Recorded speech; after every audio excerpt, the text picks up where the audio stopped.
Well,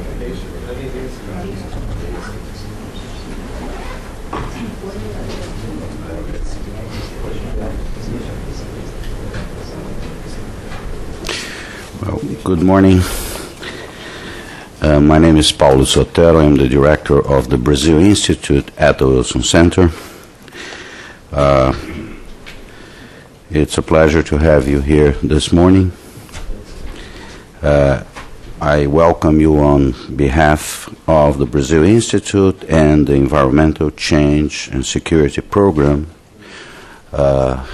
which has joined us in this event dedicated to discussion about agribusiness and sustainability in Brazil, particularly in the state of Mato Grosso, who is a state that borders the Amazon region.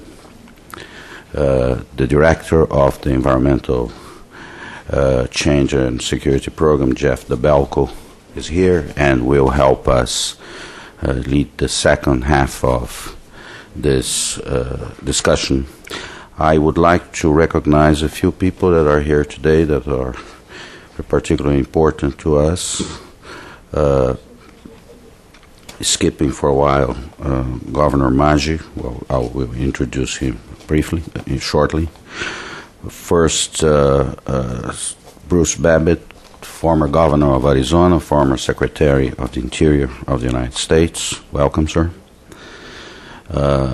Governor Lázaro Cárdenas, who is currently a public policy scholar here at the Wilson Center with the Mexico Institute. Tom Lovejoy, a member of the Brazil Institute Advisory Council. I'd like also to recognize Ambassador Marcel Beato, who is the deputy to the special advisor to President Lula on international affairs, and also a dear friend, Professor Frank McCann, a Brazilianist, a student of Brazil, Brazil's military history. This event today is part of a series that we started in January this year, focusing on sustainability from different angles. We had the pleasure to greet Governor Maggi here last June for a discussion.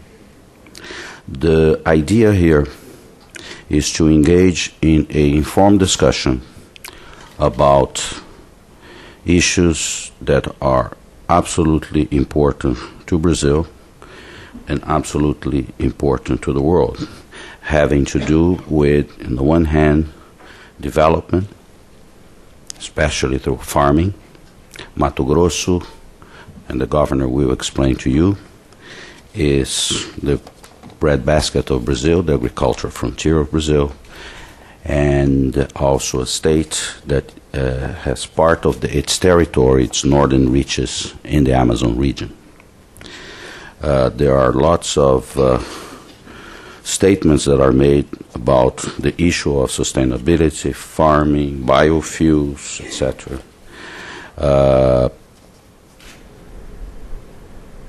Stereotypes, and we wanted to, and we found in Governor Maggi a person that not only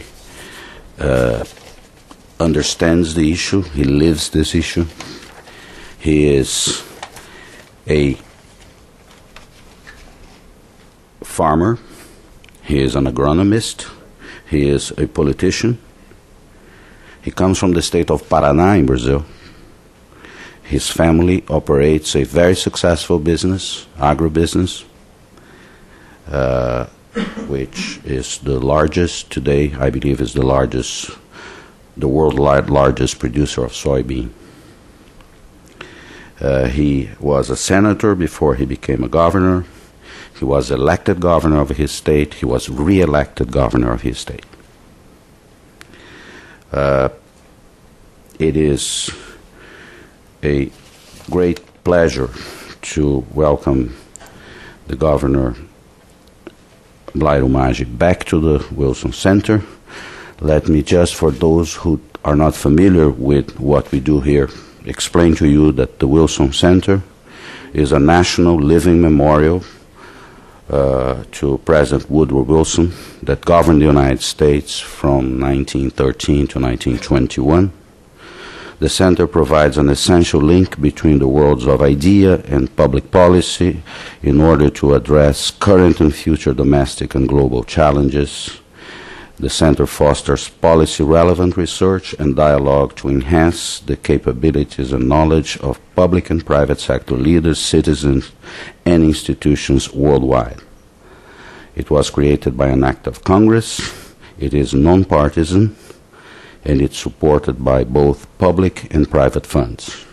The Brazil Institute comes from started in 2001 as a project. It became an institute in 2006, and our mission is to explain Brazil in Washington in its complexity.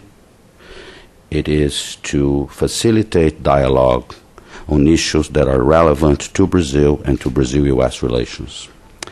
With that, I would like to ask Governor Maggi to join me here, and so we will hear first from him. Then you have the program. We will hear then from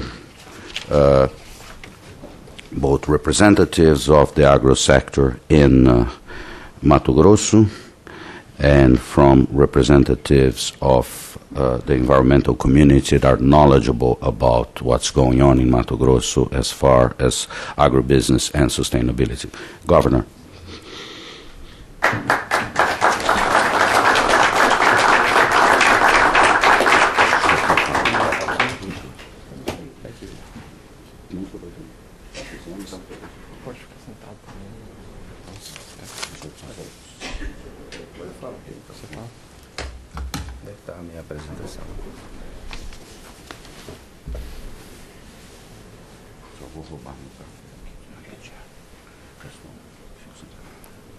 Só um pouquinho aqui. Se eu tiver que voltar.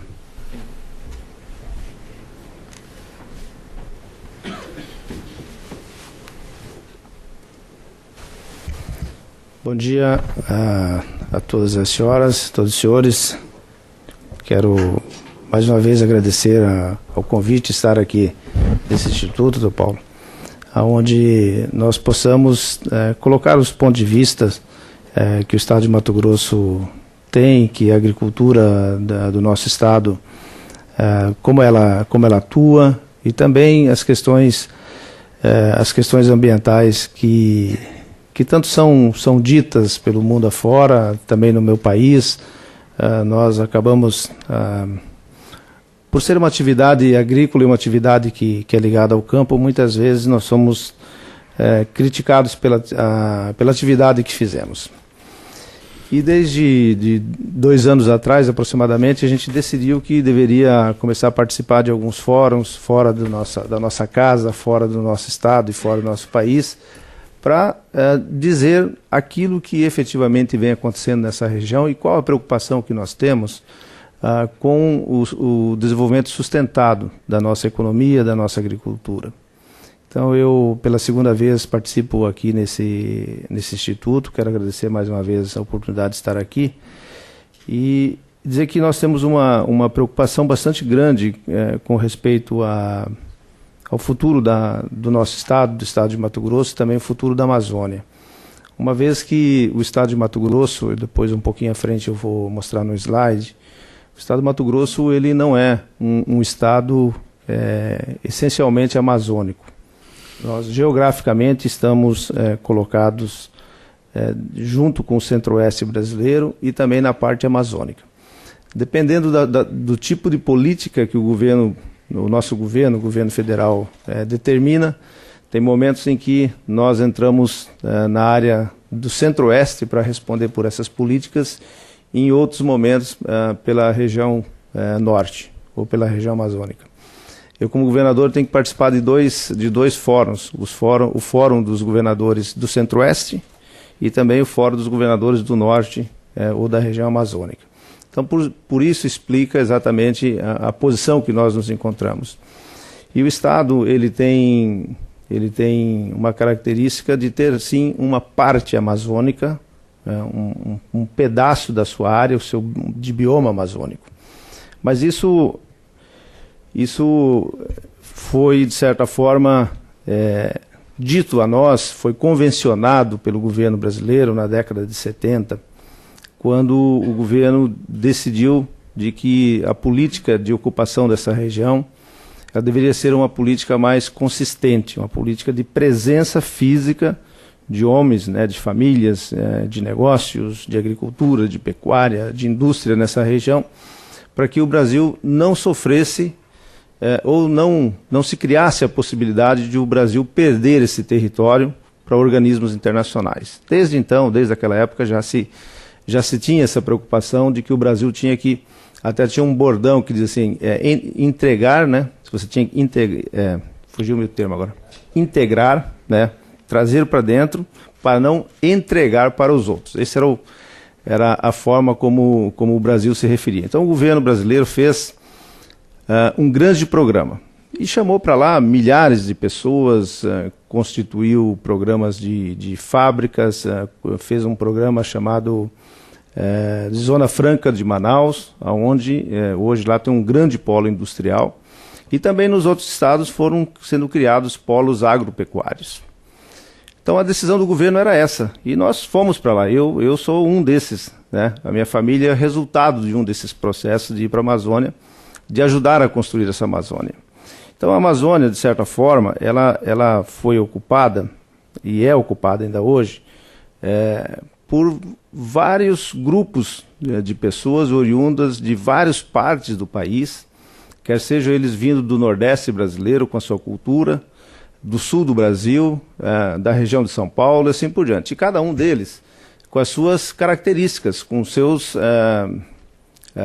a sua forma de produzir. Por exemplo, os paulistas são muito ligados na área da pecuária. Então, a grande parte de pecuária hoje na região centro-oeste e na Amazônia, quem lida com isso são pessoas que vieram da região de São Paulo. Enquanto que na agricultura, quem é o responsável por esse movimento agrícola são aqueles que vieram do sul do Brasil, quer dizer, da região do Paraná, de Santa Catarina, do Rio Grande do Sul e assim por diante. Então nós temos na Amazônia uma característica muito heterogênea. Nós não temos um grupo que é igual em Manaus, que é igual no Pará, em Rondônia, coisa parecida. Então, por essa questão, nós temos ocupações diferentes e com modelos diferentes. O pessoal que está ligado mais no Mato Grosso, ele é muito mais ligado na área da agricultura e parte da pecuária, como eu disse antes. Mas além dessas características que nós temos de ocupação de pessoas que são diferentes, grupos diferentes, o Estado ainda tem 3 ecossistemas dentro do seu território. A região de Pantanal, que é essa região bem mais embaixo, azulzinha, que está ligado entre o Mato Grosso do Sul, que é um estado vizinho que foi desmembrado do estado de Mato Grosso em 1978, também liga com a Bolívia e chega quase perto do Paraguai também. Então, um território, em torno de 10% desse território está dentro do estado do Mato Grosso. Nessa outra faixa mais clara, essa que está sendo mostrada, é a região onde nós temos as áreas de cerrado, as savanas, os campos. E muitas dessas áreas, a grande maioria dessas áreas, elas não contêm florestas, elas não contêm vegetação alta, são vegetações rasteiras e que são nessas áreas que nós temos ocupado para fazer a agricultura. E na região verde que aparece nesse mapa, então é uma região onde está o nosso bioma amazônico. Mas mesmo assim esse bioma ainda ele não começa no passo seguinte, ele tem uma zona de transição muito grande, onde você sai do campo e até chegar na floresta você tem uma zona de transição bastante grande, que a biodiversidade ali, a floresta, o cerrado grande, o cerradão que nós chamamos, ele não tem uma atividade econômica como, por exemplo, manejo florestal, coisa parecida. Então, é uma área onde também se ocupa mais para fazer a pecuária no nosso estado do Mato Grosso. Então, o estado hoje, nós ocupamos desse território, para vocês terem uma ideia, esse território é 906 mil quilômetros quadrados, ou quer seja, 90 milhões de hectares aproximadamente. Ele é maior que o Texas, por exemplo, é um pouco maior que a França também. É um estado muito grande, é o terceiro estado da Federação Brasileira. Mas desse estado, nós ocupamos 8% do território para fazer agricultura. Em todo ele, apenas 8% desse território se faz agricultura. E em torno de 6% a gente faz agricultura de soja. No restante, então, fizemos cana-de-açúcar, fizemos milho, fizemos algodão. E em 25% do território nós estamos utilizando para fazer pecuária. Quer dizer, é uma pecuária que nós dizemos que não é uma pecuária muito produtiva, ela é uma pecuária muito extensiva. Nós temos praticamente 1 hectare de terra para cada boi ou cada vaca colocada nesse território. Depois os meus companheiros certamente falarão sobre isso. Mas dentro desse contexto, então, é que o Estado vem produzindo e quer dizer muito claramente de que nós estamos já satisfeitos com o que a gente tem já aberto naquele Estado. Nós reconhecemos o novo momento em que o mundo vive. Até que essas questões ambientais elas eram discutidas só por ambientalistas, por ONGs, enfim, era uma reclamação mais de movimentos, efetivamente, do que cientificamente comprovado. E com o tempo e com a entrada do protocolo de Kyoto e também nesse último painel do IPCC, nós tivemos que fazer um reconhecimento de que os cientistas estão corretos, né? Nós não podemos ficar discutindo ciência. E comprovadamente o clima vem mudando muito. E essa mudança tem que ser acompanhada por nós todos. Então não dá mais, ou não deu até aquele momento, de nós continuarmos com a política que nós estávamos fazendo. E nós tivemos que fazer então uma mudança da nossa rota de produção no estado do Mato Grosso. Dizer, olha, não é mais possível a permissão de abertura de novas áreas, mesmo que nós ainda temos 64% desse território de forma intacta, que não foi mexido ainda, mas nós precisamos começar a fazer políticas, então, que deem a oportunidade para os matogrossenses continuar a crescer na economia, continuam fazendo com que a economia desse estado cresça, para que o estado tenha condições financeiras de atuar na área da educação, na área da saúde, da segurança, e também fazer com que a infraestrutura chegue a determinados lugares no estado do Mato Grosso que ainda não existe. E eu aqui quero fazer um parênteses nessa questão da infraestrutura, porque ela é muito interessante de se observar. Eu disse no começo da minha fala que uma parte desse pessoal veio do sul do Brasil e veio da região de São Paulo. E nessas regiões do sul do Brasil e na região de São Paulo, também no passado, essas áreas eram todas de floresta. E meu avô, o meu pai, foi passando de geração para geração, de que onde existe floresta, pelo menos era o pensamento naquele tempo, a floresta não valia. A floresta era sinônimo de atraso. A floresta era sinônimo de que aonde só existe mato, não tem progresso, não tem desenvolvimento. E ainda hoje perdura um pouco desse pensamento no norte do estado de Mato Grosso, aonde o governo não leva a infraestrutura porque tem medo que o desmatamento chegue. Em contrapartida, quem mora lá acha, eu preciso desmatar porque eu tenho que produzir, porque senão a estrada também não chega lá, a infraestrutura também não chega lá. Então nós temos um embate a ser feito, que está sendo feito, de dizer que é possível sim levar a infraestrutura a esses locais, mas que a proposta de desenvolvimento para essas regiões não sejam mais as mesmas que eram no passado, de fazer a retirada das árvores, fazer a limpeza do terreno, mas sim poder fazer o uso racional dessa floresta. de forma que a gente possa fazer manejo, possa também ter um certo valor para ela estar de pé.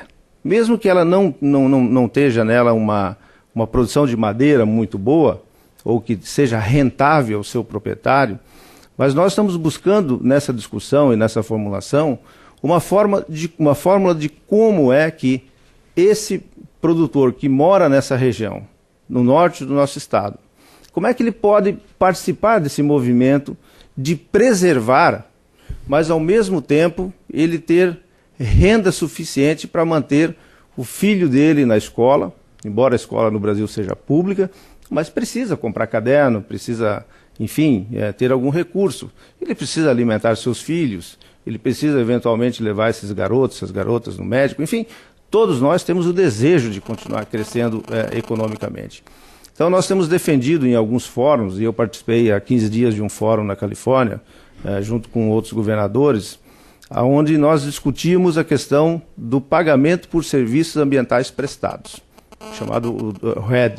Então nós temos trabalhado nessa direção porque entendemos que o Brasil já tem uma proteção ambiental bastante forte na sua legislação, quando ele diz o seguinte: cada lote de terra, ou cada propriedade, cada fazenda que está inserida na região amazônica, no bioma amazônico, só pode utilizar, o proprietário só pode se utilizar de 20% desse território.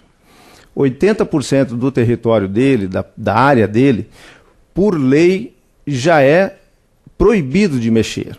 Então ele já carrega um ônus, né, de ter que cuidar de uma reserva legal sem receber nada. De cada 100 hectares, ele só pode utilizar 20 hectares. E tem gente, muita gente, que tem esses 100 hectares, ou que tem 1.000 hectares, ou que tem 10.000 hectares, que ainda não abriu nada. Ele não usou da prerrogativa que a lei brasileira lhe dá para ele usar os 20%. E é sobre esses 20% que nós temos nos debatido e temos procurado fazer essas intervenções e procurado sensibilizar os governos, e que é possível sim você pegar parte desses recursos de negociações de redução de carbono que já existe hoje e fazer um programa e nós então indenizarmos anualmente esse proprietário que está nessa região. Ao invés de ele desmatar para colocar lá uma vaquinha para fazer leite, para ter uma renda de 500, 600 reais por mês que ele poderia ter nesse hectare de terra, aí ele pode simplesmente receber isso e ficar como um prestador de serviço para a natureza. Um prestador de serviço para aquele que vive aqui em Washington, nos Estados Unidos, ou vive na Europa, que já fez as suas conversões. E a gente tem que admitir isso. Países como os Estados Unidos, como a Europa, são economicamente países fortes hoje, porque primeiro passaram por um processo de agricultura muito forte. Nenhum país desse chegou a ser um país industrial forte sem ter passado por um processo de agricultura forte. Aliás, os Estados Unidos ainda é a maior potência agrícola do mundo. Quer dizer, então, se lá hoje já não se pode fazer mais, e esse não se pode fazer mais, é por convencimento, como disse antes, por convencimento científico. Não é mais simplesmente porque a ONG não quer, porque tem movimentos que não querem. Não. Cientificamente está comprovado de que nós não temos mais o direito de fazer isso. Mas também não temos o direito de condenar aquelas populações à pobreza eterna. Então essa é a grande discussão que nós temos que fazer daqui para frente.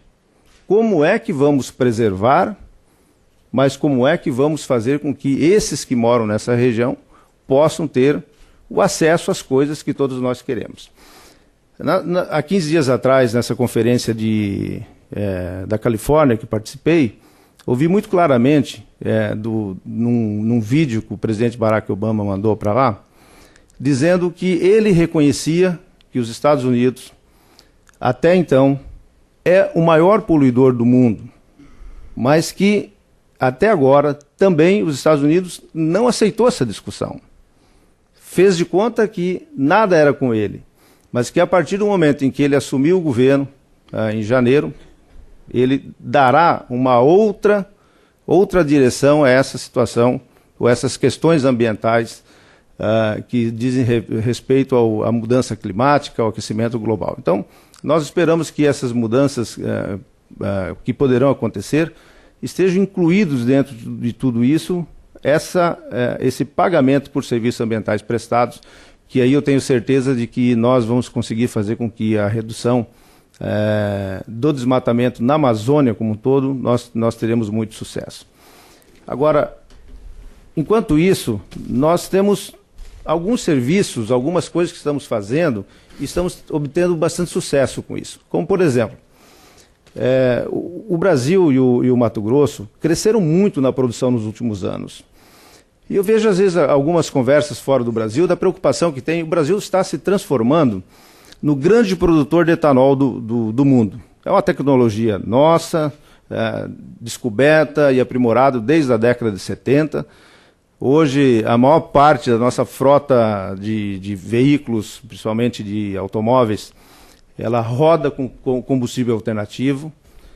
Dentro de poucos anos, talvez 5 anos mais ou menos, 80% da nossa frota será de automóveis flex fuel, quer dizer, vão poder rodar com 2 combustíveis. Hoje no Brasil, em qualquer posto que você abastece, posto de abastecimento, quer seja ele em São Paulo, no Rio de Janeiro, no Mato Grosso, no Amazonas, em qualquer um, você chega e encontra os 2 combustíveis, etanol e encontra a gasolina também. Então, o Brasil tem feito essa parte e nós não temos ocupado a Amazônia para isso. Eu sei que é uma grande preocupação que tem de que o etanol vai ocupar a Amazônia. Eu posso dizer para vocês, não. Isso não vai acontecer. Primeiro, por desejo da sociedade brasileira. Segundo, por políticas que os governos têm adotado para não fazer isso. E em terceiro, que nós não precisamos disso. Nós temos milhões e milhões de hectares de terras ainda no Brasil disponíveis para a produção de etanol, que serão incorporadas nos próximos anos, sem que nós tenhamos condições ou queremos avançar sobre a Amazônia. E aqui eu vou dizer que também um dos grandes defensores da Amazônia contra a produção de etanol é o próprio clima da Amazônia. Quanto mais ao norte nós subirmos, nós vamos encontrar dificuldades para a produção de cana. Nós temos 2 experiências no Brasil, uma em Rio Branco, no Acre, com uma pequena destilaria ainda da época do Proálcool, e uma outra em Manaus, que não é para etanol, mas sim para açúcar mascavo, para Coca-Cola. E esses 2 projetos que estão mais ao norte, mesmo dentro da Amazônia brasileira, eles não têm tido sucesso agronômico. Quer dizer, porque a cana floresce muito cedo, o grau BRICS, que é o grau que mede a quantidade de açúcar que tem na cana, ele é muito baixo, portanto a produtividade é muito pequena. Então nós não vamos, nem que quiséssemos avançar sobre a Amazônia ao norte, nós não poderíamos fazer. Mas como disse, essa é uma política de governo e o governo não quer, nós não vamos fazer isso. Nós vamos fazer isso em direção ao sul, aproveitando as áreas marginais que hoje não produzem grãos, que têm algum problema principalmente de precipitação, pluviométrica, chove menos que é necessário para a soja, mas é suficiente para a cana. E no próprio processo industrial da cana-de-açúcar resta um grande resíduo que dá para fazer irrigação numa boa parte disso tudo. Então é um processo fechado, muito interessante. E eu queria então só mostrar esses números para dizer, olha aqui, de 1990 a 2007, o Brasil cresceu de 57 milhões de toneladas de grãos de alimentos, aqui não está cana-de-açúcar, para 142 milhões de toneladas. E saímos de, então, um incremento de 140% na produção para apenas 30% de uso de terras novas para a agricultura.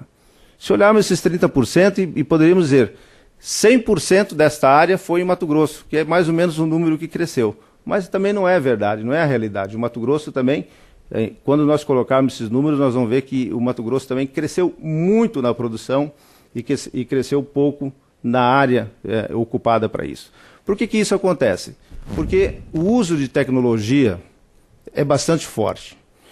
A agricultura, cada vez mais, ela passa a ser uma agricultura de alta competitividade, de grandes volumes de recursos são necessários para que a gente faça isso, e isso só é possível, então, com ganhos de biotecnologia, engenharia genética, melhoria dos solos, um cuidado maior com o uso desses solos, Como, por exemplo, quando eu estudei na faculdade, a minha formação, sou engenheiro agrônomo, a mim e toda a minha turma daquela época foi ensinado de que as águas deveriam ser retidas das nossas propriedades, mas através de curvas de níveis, mas essas águas deveriam ser retiradas de dentro da nossa área de produção e escoadas para as estradas.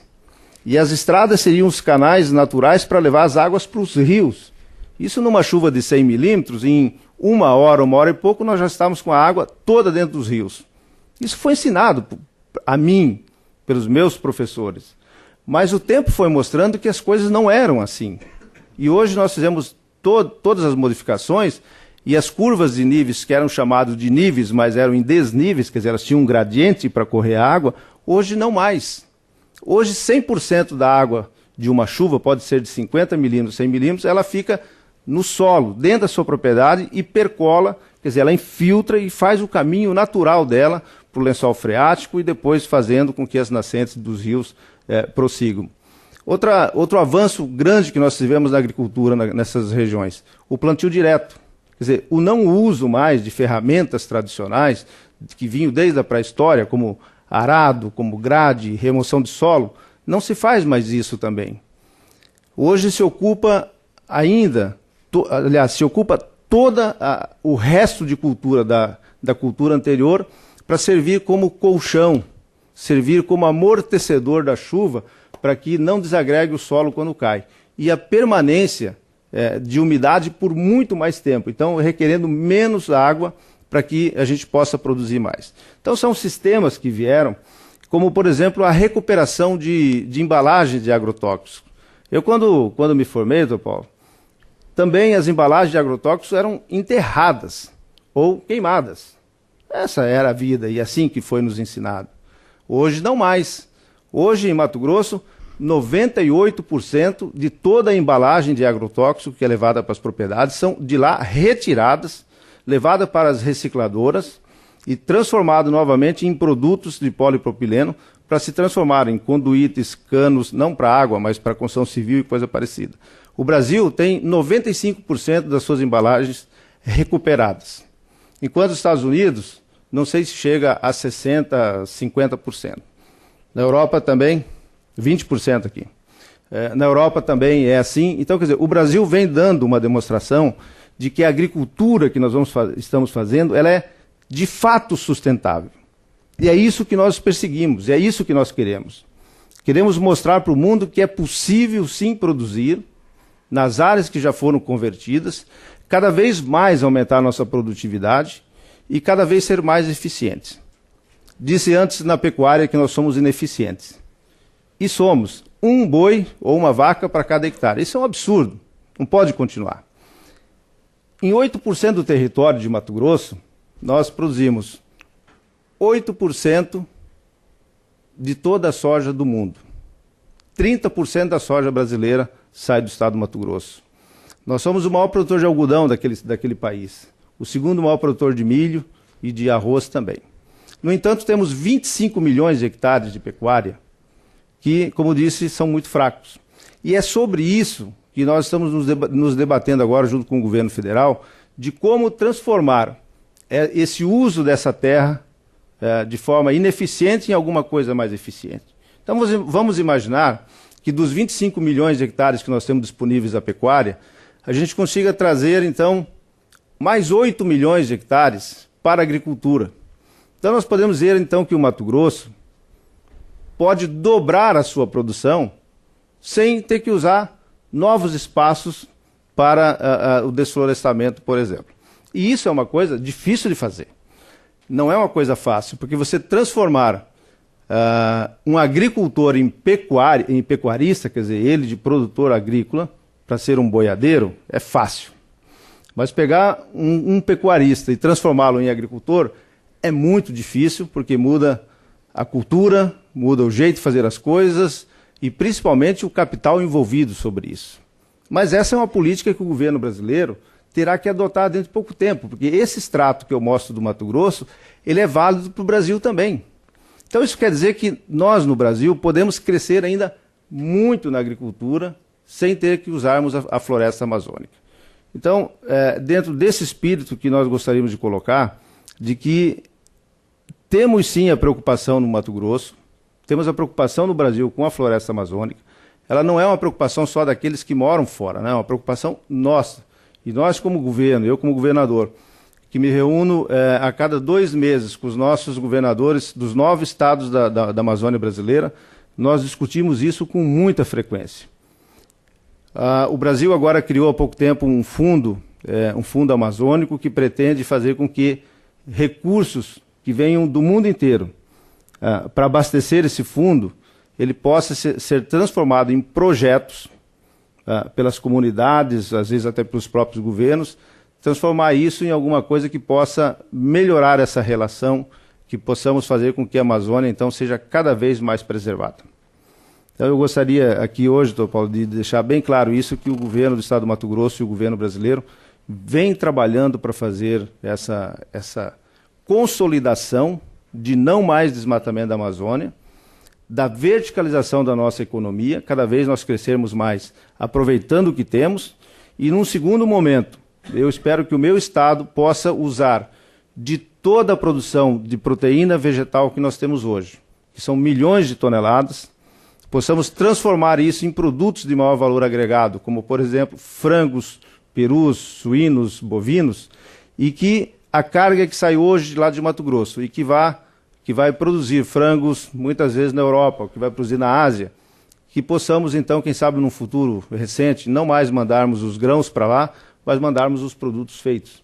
Isso, inclusive, reduziria em muito a emissão de CO2 através dos transportes que nós temos. Nós temos contas feitas pelo Instituto Mato Grossense de Economia Agrícola, aplicada no estado do Mato Grosso, que se nós transformássemos toda a produção que nós temos hoje de grãos em Mato Grosso, nós reduziríamos em 50% a emissão de CO2 em todo o processo da produção do nosso estado. Então é uma coisa que fica para a gente pensar.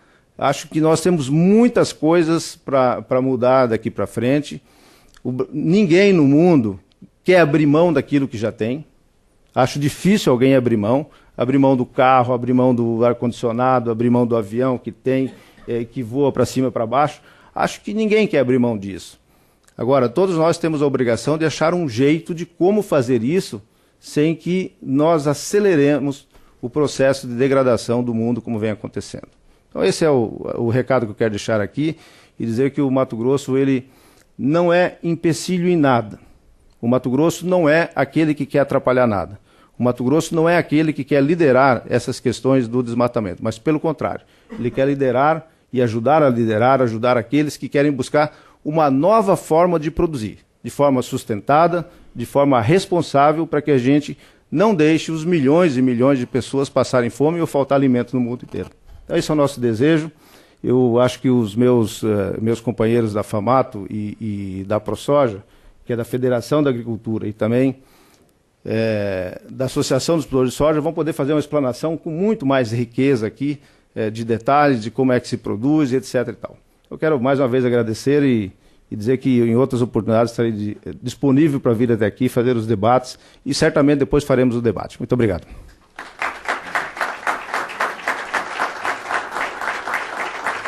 Thank you, Governor. I would like to invite now the members of the first panel, Rui Prado, Ricardo Arioli, Annie Petsonk, and John Carter to join us here, to join the Governor. And we will proceed to hold your questions because we are going to have a whole session after around 11 for questions and answers. And tudo ia passar.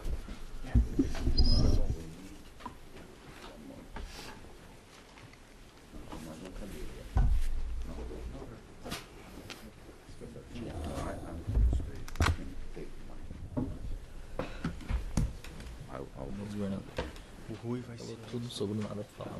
Oi? O senhor falou tudo, não sobrou nada para falar. Well,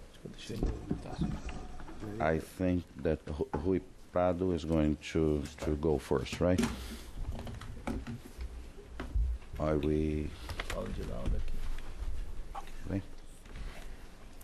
Okay, well, you have the program. Rui Prado is the president of the Mato Grosso Farm Bureau. Ricardo Arioli is from the Mato Grosso Association of Soybean Producers. We have also John Carter, an American, a Texan,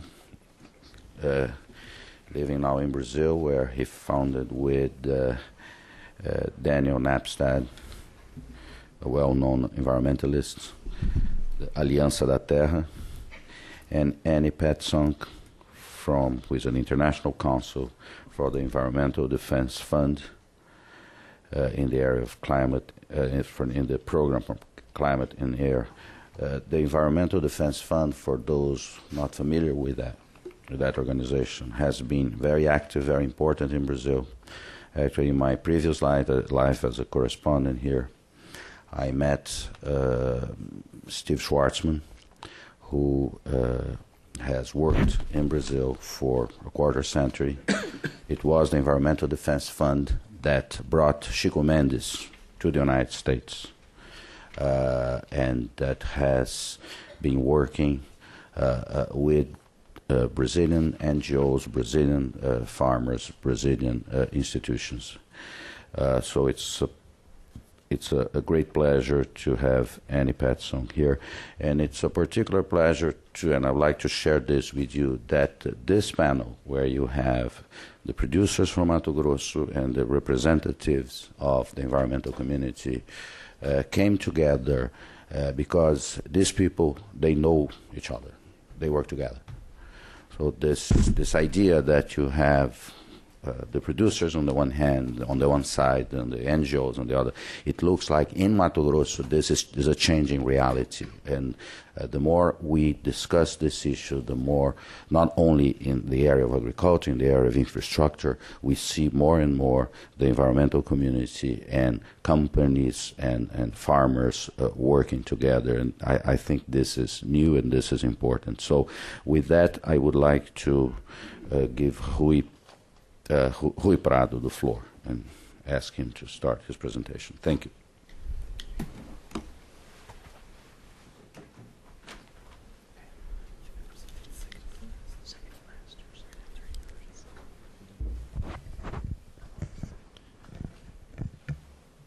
Onde que eu ponte?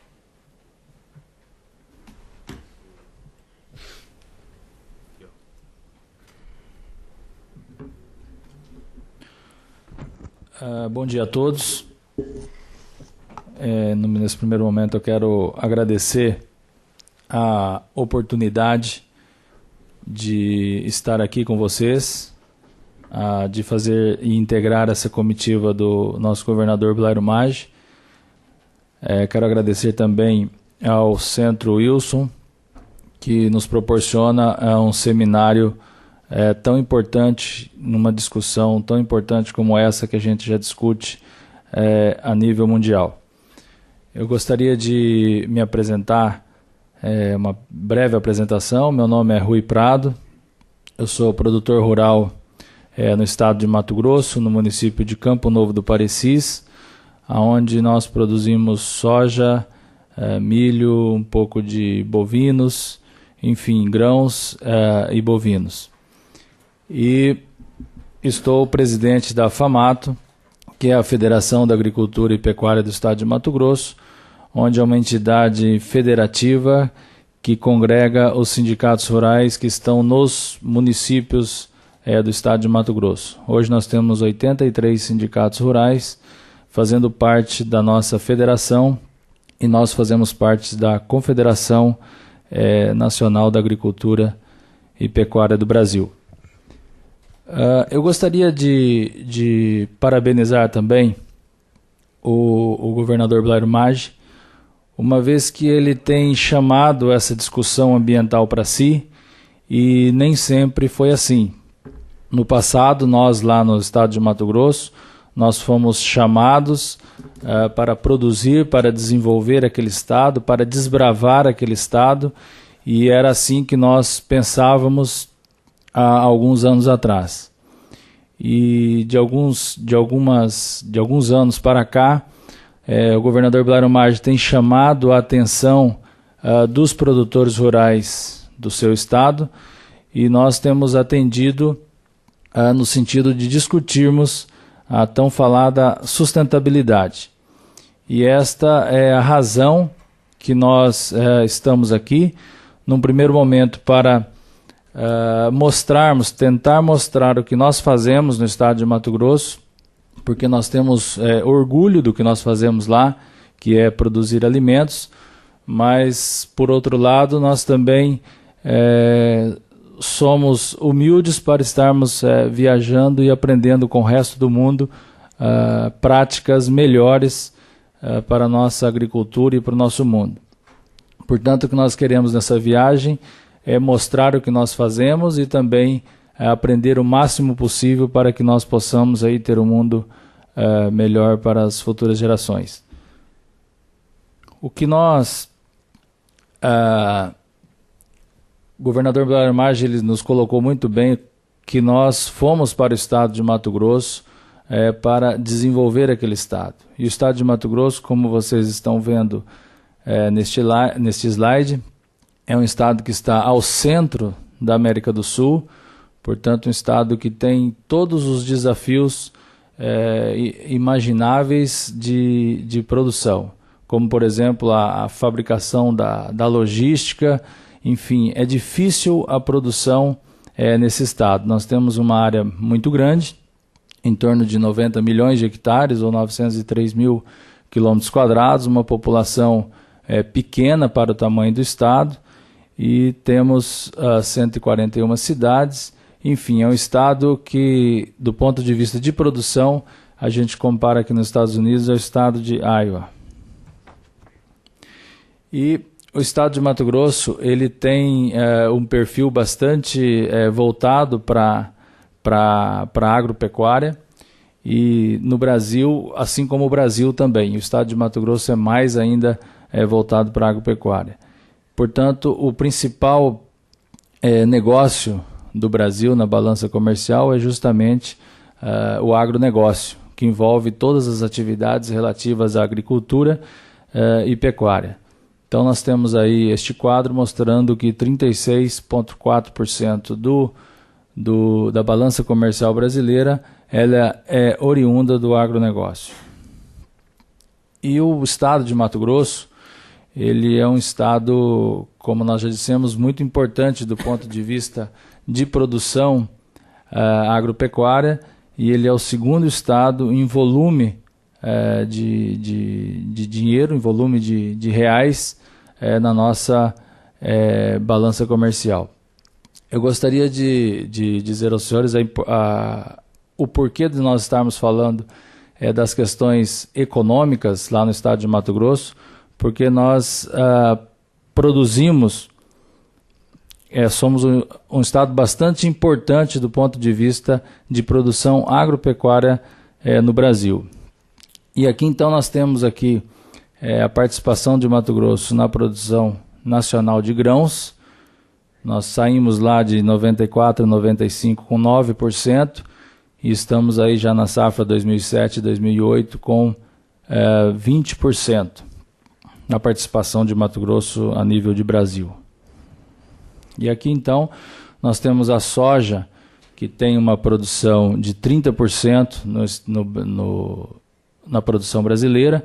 O estado de Mato Grosso é o estado que é o primeiro produtor de soja no Brasil, o estado que mais produz soja no Brasil.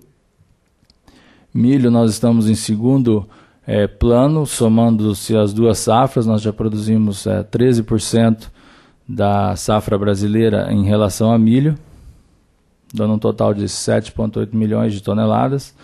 Algodão também, o Mato Grosso é o primeiro estado na produção de fibras no Brasil, produzindo aí mais de 52% do algodão, do total do algodão brasileiro.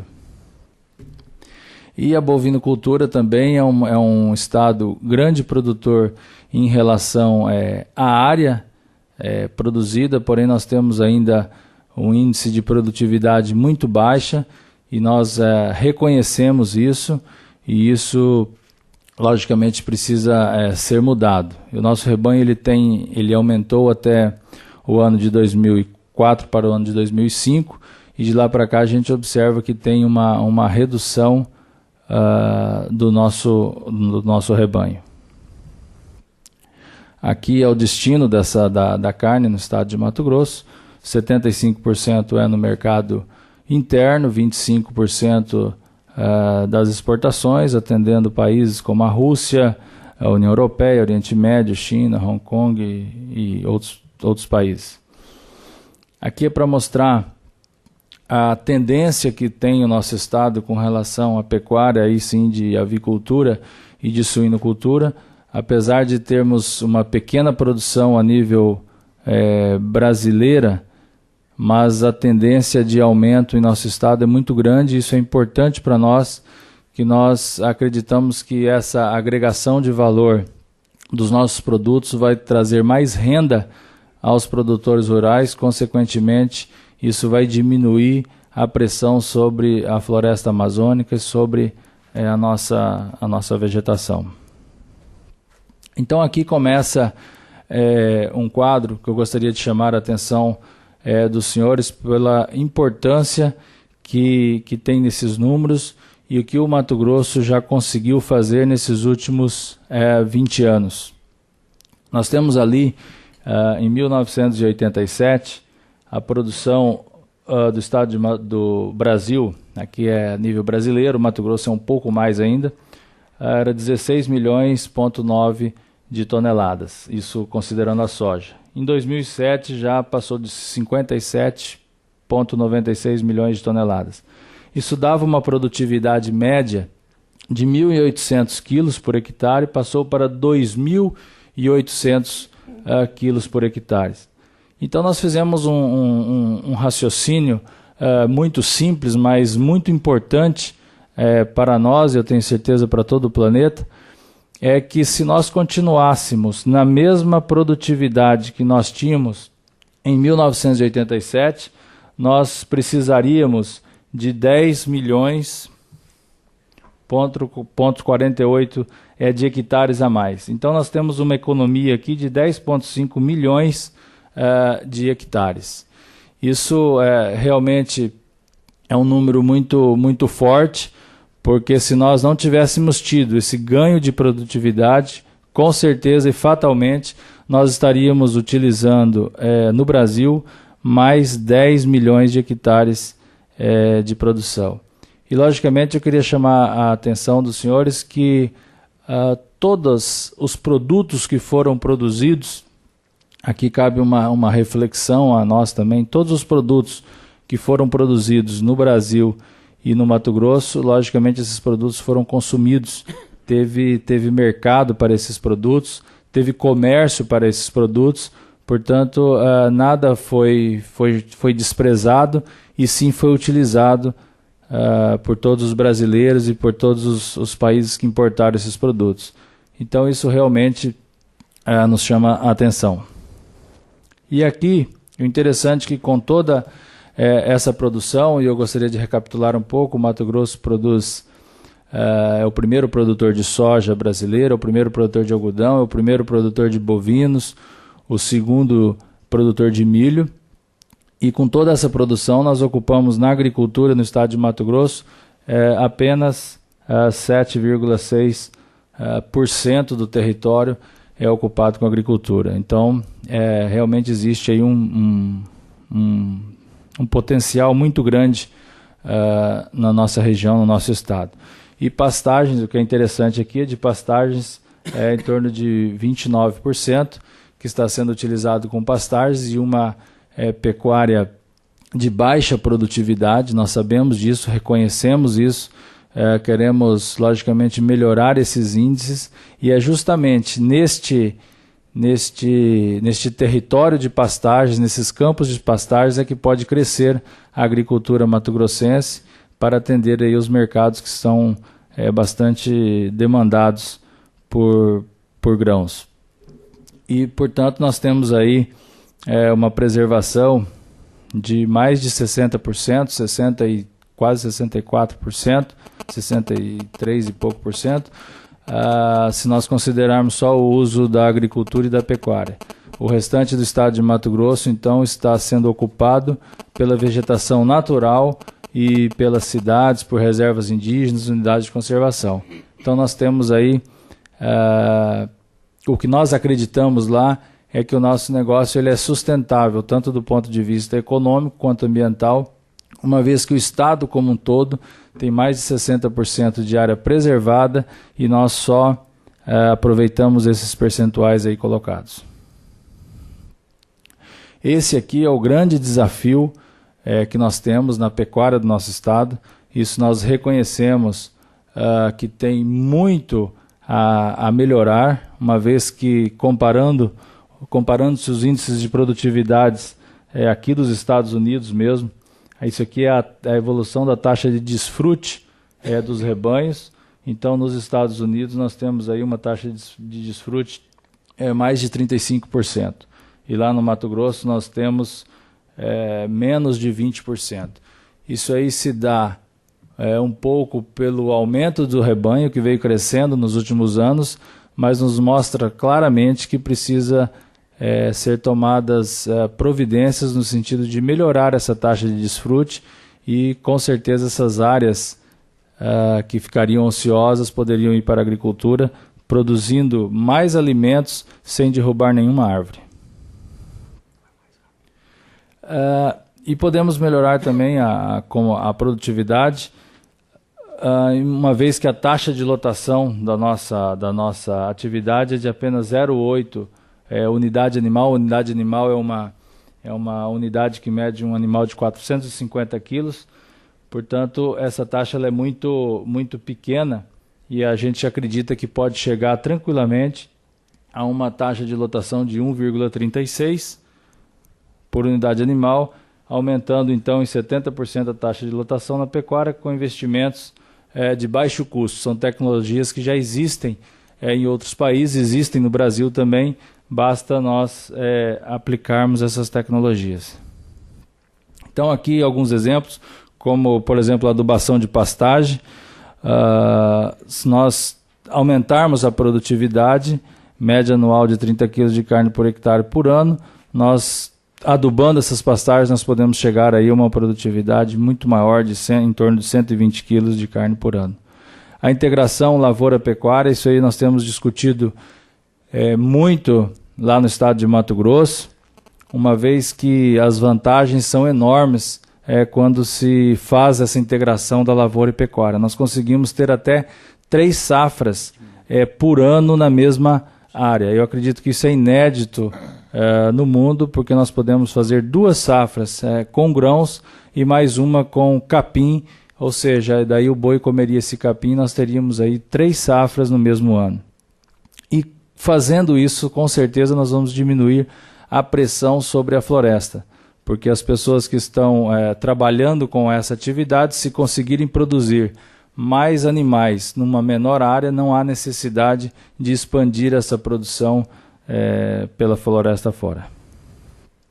No Mato Grosso está aumentando os confinamentos, isso é uma tecnologia bastante utilizada aqui nos Estados Unidos, e lá está iniciando ainda, mas com um aumento muito grande em relação ao tamanho do rebanho.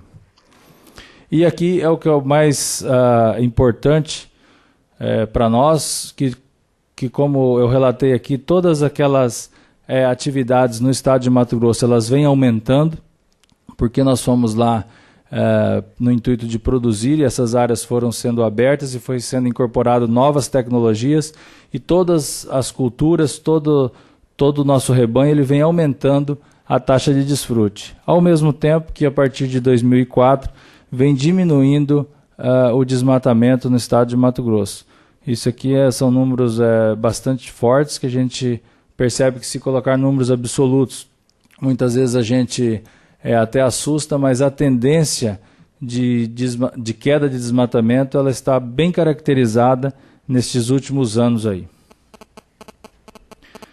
E o que nós defendemos lá no estado de Mato Grosso, o que nós precisamos de ajuda da comunidade internacional, no sentido, e logicamente, de diminuir essas o deflorestamento da Amazônia, mas ao mesmo tempo proporcionar aos produtores rurais um desenvolvimento digno, uma vida digna. Ou seja, nós conseguirmos compatibilizar o desenvolvimento econômico com a preservação ambiental. E isso, logicamente, passa por tarifas e por barreiras comerciais entre os países que fazem comércio. E nós temos um exemplo claro, a questão da carne, que existem impostos de importação na ordem até de 177%. Isso, logicamente, é uma barreira muito grande para os produtores brasileiros poder estar acessando esses mercados. E o que nós queremos e defendemos é que essas barreiras caiam para que esses produtos possam ser ofertados mundo afora e o produtor que está à margem da Amazônia ou que está muito próximo da Amazônia, ele tem uma renda satisfatória e com essa renda diminua a pressão sobre a floresta amazônica. Porque não é possível nós condenarmos aqueles produtores que estão na floresta amazônica a não produzirem mais, a comprometer até a sua sobrevivência. Nós precisamos fazer com que essas pessoas tenham uma vida digna, e isso se faz com renda para todos. Nós agradecemos aqui a oportunidade de poder estar falando aos senhores e estamos à disposição para o debate. Muito obrigado.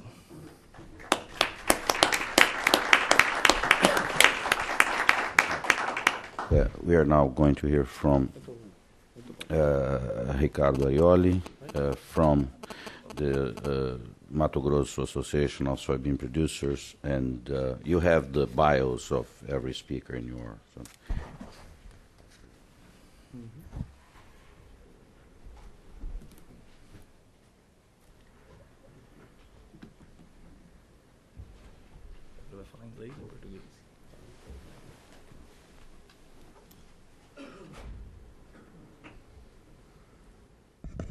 Well, good morning, you all. I'm Ricardo Silva. I'm an agronomist. I'm a farmer in Mato Grosso. We moved to Mato Grosso like 21 years ago with my family. We used to be farmers in the south of Brazil.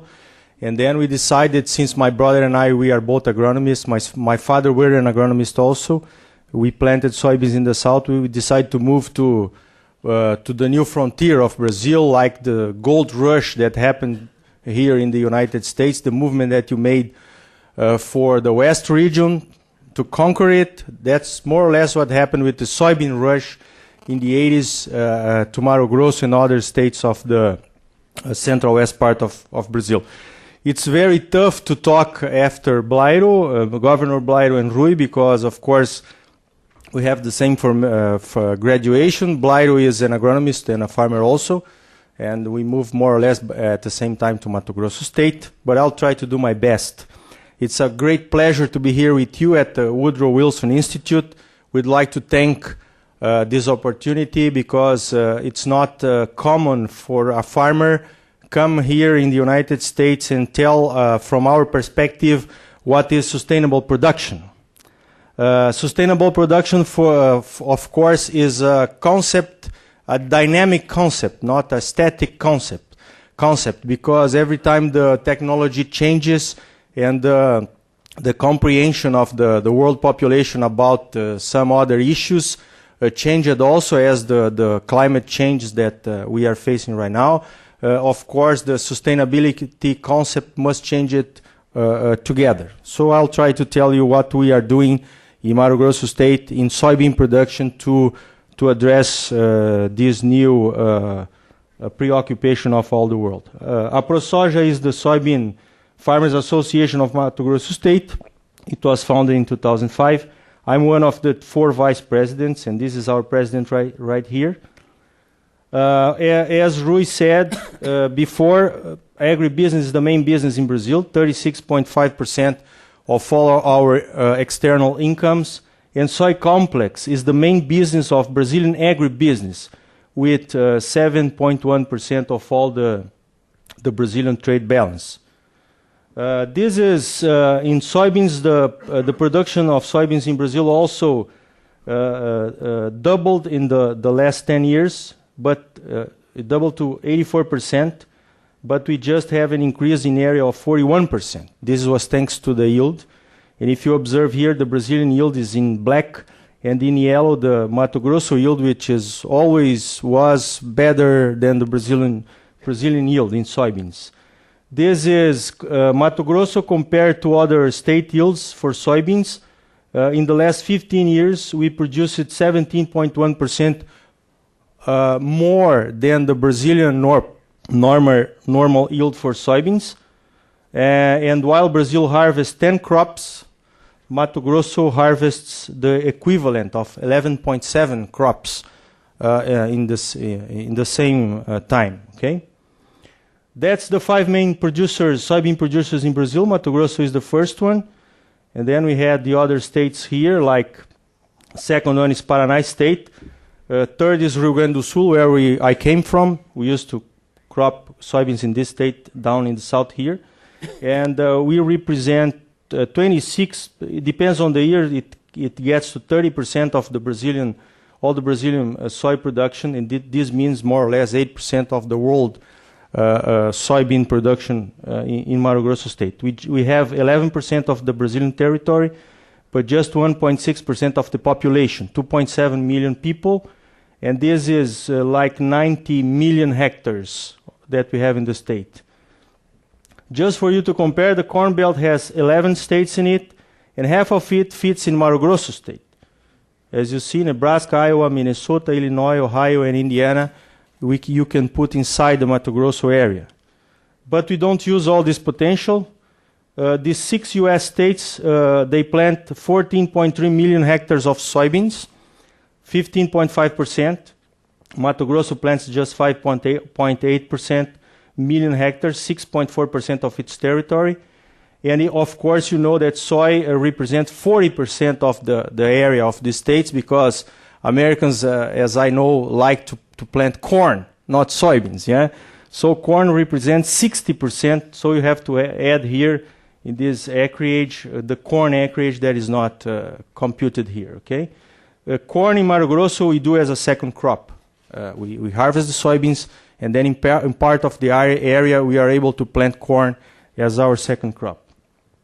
Well, this is a study that we made last year through AproSoja. That's the soybean area in Mato Grosso state. You see these points over here. This is using satellite images. That's the vegetation map of Mato Grosso state according to Embrapa. That is the forest. The real Amazon rainforest is in the north part of the state. That's the transition area that the governor mentioned. Cerrado, Savannah, and the Pantanal in the south. If you put the two maps together, you will see where the soybeans is really planted.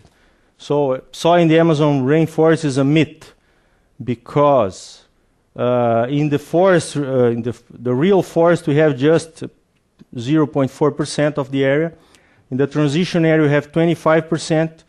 In the Cerrado land, we have, that's where the soybeans are, 74%, a little bit in the Pantanal, about 0.06%. That's the original Cerrado. That's a picture of my farm in '87 when we arrived in Mato Grosso. No big trees at all. And that's the original forest. So to convert Cerrado to farming land, it was very easy in that time, because you don't have to deforestate anything. The other thing is that's a myth, that we don't have the technology in Brazil to produce soybeans in the forest. The technology for soybeans developed in Brazil was to produce the soybeans in the Cerrado, which is a very different environmental from the forest. That's the Amazon biome, continental dimensions. I put here that this 4 million and some square kilometers means 61% of the Brazilian territory, and it's equivalent to 19 American states. If you look at this map down here, you will see what these 19 states means in the U.S. territory, and that's where the soybeans are. We are a little bit far from the forest, really.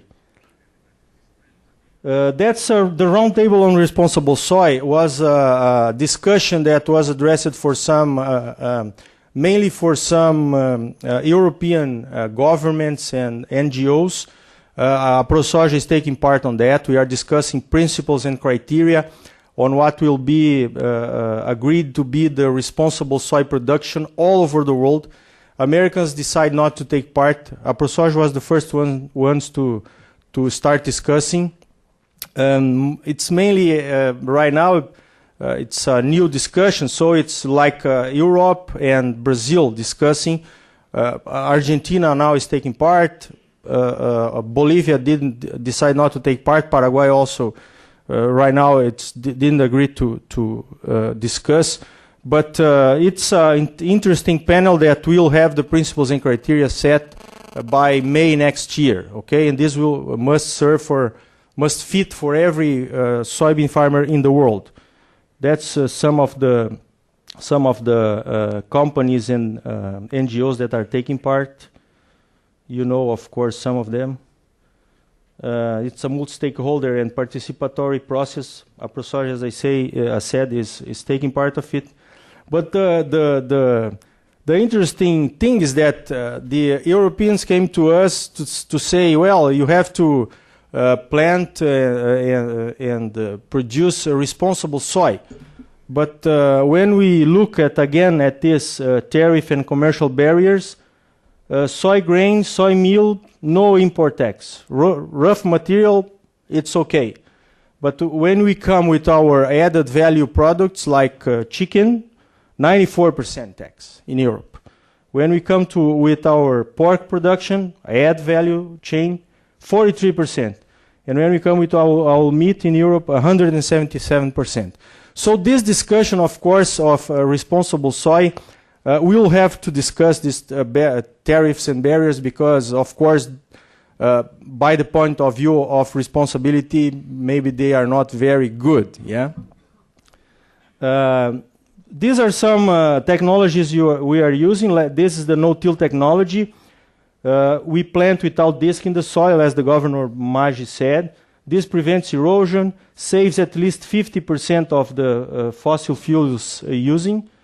Decrease in of course, takes to a decrease in the greenhouse gases emissions, mitigation of global warming, and increase the soil fertility and organic matter. And of course, the soil starts to be a carbon deposit with this technology. Unfortunately, this technology is not recognized by the Kyoto Protocol, because this could be a way to valorize the production all over the world, not just in Brazil, not just in Mato Grosso, to incentivize, to promote the use of this technology in other countries of the world. Okay, so Brazil we have 25.5 million of hectares using this technology. That's the containers recycling. I don't mention that again because Governor Blairo mentioned, but Brazil is world champion and Mato Grosso is national champion. This is the Human Development Index. So if you see here when all those 15 cities were founded, they were like 20 years old. That's the soybean rush that I mentioned. And those are the best index human development index in Mato Grosso state. So if you go to Mato Grosso and you want to choose a nice place to live, please just make sure that there is soybeans over there, and you'll choose the right city. Okay. This is our environmental legislation. In the Cerrado, you have a set aside of 35% mandatory. For example, if you have 1,000 hectares over there, you just have the permission to produce in 650. And if you are going to sell your farm, you cannot just sell this 650, you have to sell the 1,000. In the forest, legal set aside is 80%. So in that same area of 1,000 hectares, you just are able to use 200 hectares.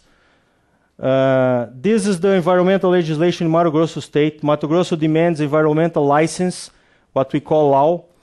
We use satellite images of the farms. These satellite images are updated periodically, and the agriculture and cattle production must have a project of licensing.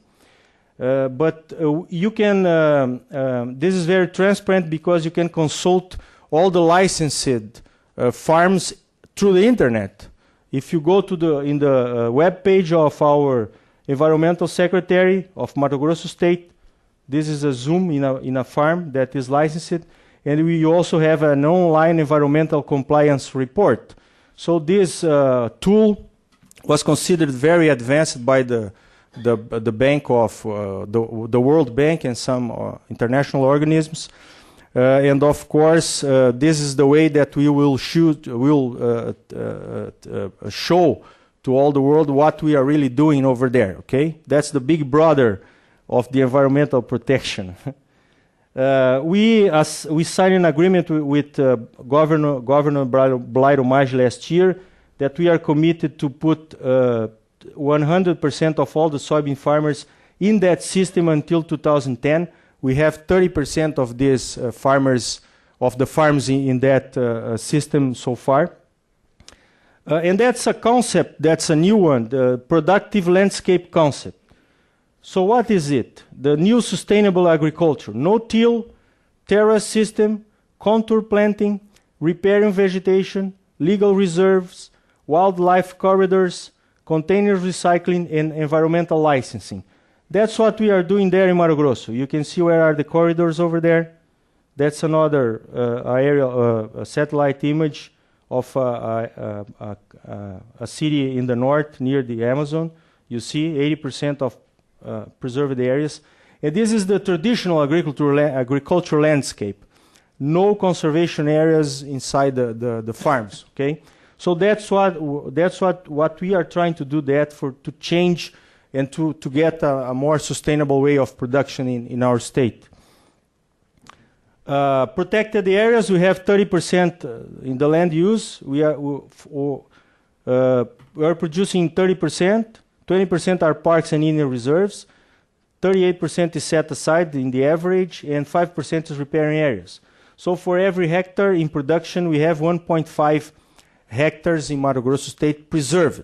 Okay. Of course, payment for environmental services. The environmental preservation in Mato Grosso, of course, means loss of competitivity because you cannot use all your farm to produce. There must be a value for the preserved areas. Otherwise, conversion from natural vegetation to agriculture or pasture will be the only option. In Brazil, unfortunately, we can do that alone.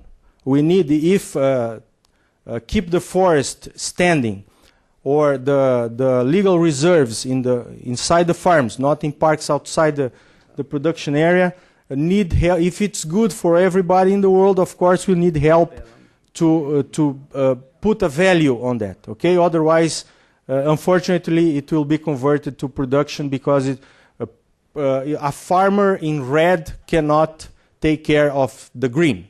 Okay. So the question that I leave here for you, are we ready to discuss payments for environmental services? Thanks for your attention, and I'll be here for any questions if you have at the end.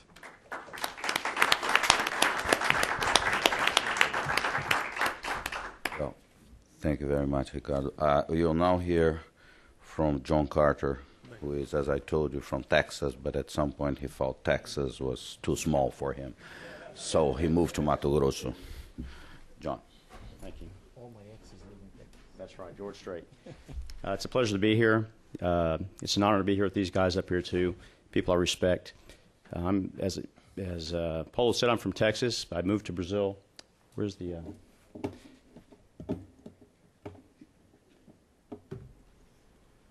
Is that going in? There you go. I moved to Brazil in '96. My first time there was in '93. I moved there because of this, because of the frontier. Just like Ricardo was saying, it is a frontier. It's an exciting place. It's a vibrant place. And I fell in love with it. I've been there now for 12 years. I'm going to give a first-person account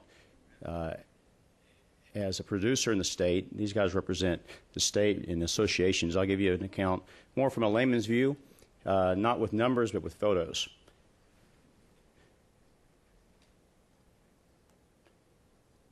just turn it off. When we talk about the Amazon, that's the image everybody thinks of. It looks like Vietnam in '68 and the arc light strike by B-52s. It's certainly not Boy Scouts and their campfires. It's a frontier, and as Meriwether Lewis said in the early 1800s, you might as well try to stop an avalanche as to try to stop the moving frontier. This series of slides I'm going to show you from macro to micro where I live. That's Mato Grosso in the burning season. This is a '98. El Nino is a bad year, but that slide right there is really kind of pertinent because it has a hidden message behind it. Soybeans are important. I wish there were soybeans in the region where I live, which is over in here, because when you have farming coming in, you take fire out of the landscape. It disappears. It's gone. And as a pilot, I've flown over 700,000 kilometers in the state. And when you have soybeans, you don't have fire. And no one ever seems to say that. Soybeans bring in governance. They bring in logistics. They push the riffraff further north. And when we have this huge state that may be a little bit bigger than Texas, I'm not going to say it's better than Texas, but that's one of the reasons I moved there because I love it. It reminds me of Texas. That we have two states, really. And Governor Maggi has to govern a territory that's the size of some countries. You have part down here that's easy to govern because it's got governance. It's got soybeans. It's got infrastructure. Then you've got the second half that's the Amazonian frontier, which is a nightmare. It's a nightmare. And he knows, as well as I know, as well as everybody knows it's there, that it's important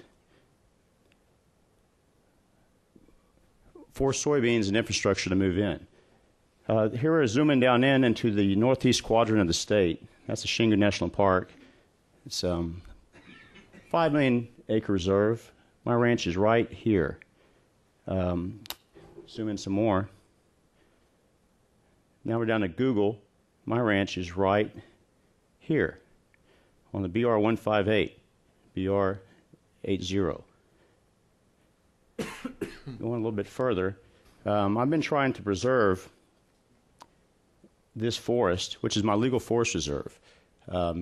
I came as an American to Brazil. I thought you had to obey the law. I didn't realize where I was in the middle of a frontier where economic forces really, if you obey the law, you're being kind of silly. And I did. I let 1,300 hectares of flat land come back to regenerate into forest. Total, we had 10,000 acres of forest. And I've been trying to preserve that stuff for a long time. To the extent that I created a tourism company that won the best trip of South America in 2006 in Outside Magazine, to no avail. This is a fire in 2007 in our forest, started by land invaders in my neighbor's forest, that ended up, again, 2 months ago, in this situation. It's completely gone. It's destroyed. So I go back to that first comment about a frontier. Even when we have a very competent governor and we have a lot of people that want to make change happen, it's not easy. And so imagine myself who tried to keep this stuff standing, created a tourist company to try to pay for it, and I still lost it. So let's go back to the United States. We go back to that first image. Imagine Google in 1888. And what would they see? Or let's go back to 1870. We see, the war on the Great Plains against the Sioux. We'd see gold miners invading Sioux lands in South Dakota, Deadwood, and Indian lands. Why wasn't the U.S. government there to stop it? They couldn't. It's beyond the reach of the law. This is '93 when I moved to the northeast quadrant of Mato Grosso, the Suya River. Today, it's a patchwork of deforestation and forest. But the point is, this is a frontier. It's to be developed. It's Brazil's sovereign right. There's all sorts of people there. We have pioneers. This is taken 2 years ago. You have pioneer spirit. You have natives in the Xingu Park, which is very positive. Brazil's done a phenomenal job in their frontier, if you think about it, in the instance of this park. We have neighbors that enemies that turn into friends. I had Indians that are called the Shivanshi that killing my cattle coming in. I had no governance. I had to resolve the problem on my own. And you have the bulldozers, and you got the people trying to make a living. They're trying to survive. They're trying to figure out how to squeeze a living out in a wild area. And you got the logistics. And those logistics, that's a huge, huge problem. If we bring in the asphalt, you know what comes in behind it? Competent people comes in. There come in people that are more sophisticated. They want to obey the law. It sucks it in like a vacuum. It's contrary to what most of the environmentalists think. And then you got the forest in the background, and you got the cows in the front. Not soybeans, cows. Cows make more money than the forest. You can produce, open land's worth 3 to 4 times more than the forest. We can't forget that. And this image, idealistic image of the Amazon being this international park, this wonderland, it's just really, it's not true. It's an area that belongs to Brazil that's going to be developed, and we have to accept that and try to help Brazil come up with solutions. So let's go to here real quick. It's hard to describe. Really, they did a good job with their graphs and numbers. I have one graph to show you. 0 to 100, that's forest. When you're in a frontier stage, you have 100%, and it slowly comes down to really, after the frontier is blown by, 15 to 20% of forest standing. It's usually in riparian zones, wet areas, hills, area that's not usable. That happens everywhere in the world. Australia, Europe, the United States, and now it's happening in Brazil. The fact is, where the star is where you have governance. And that's kind of the secret, is that you start from forest to cattle, the roads, the crops, the asphalt, the energy, the railroad. As logistics come up, the forest goes down. And another thing, you see cattle, crops, etc. There's no villain. It's not soybeans, it's not sugarcane, it's not cattle, it's a process. So what the secret is, and the challenge for everybody that's up here today, is how to save this forest on the other side of the curve before you have governance. And that's really my message today. It's only can be done with economics. It's not going to be done through command and control. The world is demanding the impossible from Brazil. Now we have Google, we have the 21st century, and everybody's saying, oh, we got climate change, you've got to stop this. I can promise you, if they did this in Texas in 1888, we'd have another civil war. If they came in and made landowners and ranchers in Texas put aside 80% of their land, we'd be lock and loading. That's for sure. What happens is, and Brazil is pressured, the government is, you have to do this, and they force them to force us to do the impossible. And so what do? Civil disobedience. There's no other way. You have no option. The forest keeps falling. And as I said, flying 700,000 kilometers, I'm convinced that we need another model urgently. Because the lawnmower law can't outdo this. This is my ranch right here. That's open area. It's worth about $1,500 a hectare, per hectare dollars. In forest, it's worth about 450, 800 reais, 1,000 reais a hectare. That you cannot beat that forest with law. And you look at this map that was done by Woods Hole, Daniel Nepstad. It shows that Mato Grosso is in a tough situation. Opportunity cost, red, and these colors here base the opportunity to leave the forest standing versus cutting it down. And it's basically just an economic driver. Mato Grosso, because it's so productive, it's got such a great climate that that forest is not worth very much. And let's take it to a businessman's point of view, to cash flow. Look at IRR, internal rate of return, over a 15-year period. When your land value is at 2,000 reais per hectare, that's for open pasture land. If you drop that down to 100, to 800 or to 1,000, then your return drops to 6-7%. When you tear down the stuff, it goes up to 15 to 20% annually. So that's a tremendous difference. And for guys who squeeze out on production 5 to 10% returns per year, you have to have that land appreciation in your figure in order to stay alive in the long term and to send your kids to school. So let's be honest. This was taken in October. This is my neighbor. This is our property. We got a couple of visitors in there temporarily. Forest is a disincentive, complete disincentive. If you have forest standing in the frontier, Number one, it's not yours. You can't guarantee your property rights. If you deforest it, it's yours. If you knock it down, no one's going to come into it. And if you're way out there in the middle of nowhere, no logistics, and someone comes in your forest, the government just doesn't have the resources to do it. We didn't either in the United States. I mean, go back to Deadwood. So let's be honest about it. That's the number one driver right there. Number two is land appreciation. You tear it down, it's worth 3 to 4 times more than it is standing in forest. And the other one is the production potential. Once again, if I can only use 20% of my property, yet my brother in Texas can use 80, I mean, how's that fair? It all adds up to huge opportunity cost. It all adds up to the funnel. You got a bigger exit here and a smaller exit here. If you choose the illegal route, it's quicker, easier, higher profits, and a lot less conservation. But everybody chooses it because there's no other option. That's my forest. Once again, out of this smoke really is emerged a solution. It's made up of people like everybody you see up here. We have no option. When everybody's beating on you and you feel like you're a jaguar tree up in the top of a tree about to be shot, you're looking for a way to get out. And the world's missing out on a huge opportunity. That in the Amazon, I bet no one here knows what percent has title. What percent of the Amazon basin has honest title land? According to Veja magazine, 5%. So 5%, that's really in Mato Grosso, the majority of it, 5% of the people are being punished for 100% of deforestation. And don't forget that. 5% are responsible for all the deforestation in the world, all these embargoes and all the screaming and yelling. You know, the governor won an award from Greenpeace. I mean, is that fair? I don't think so. The fact is that we need a carrot. We need to quit concentrating on the guys that have good title.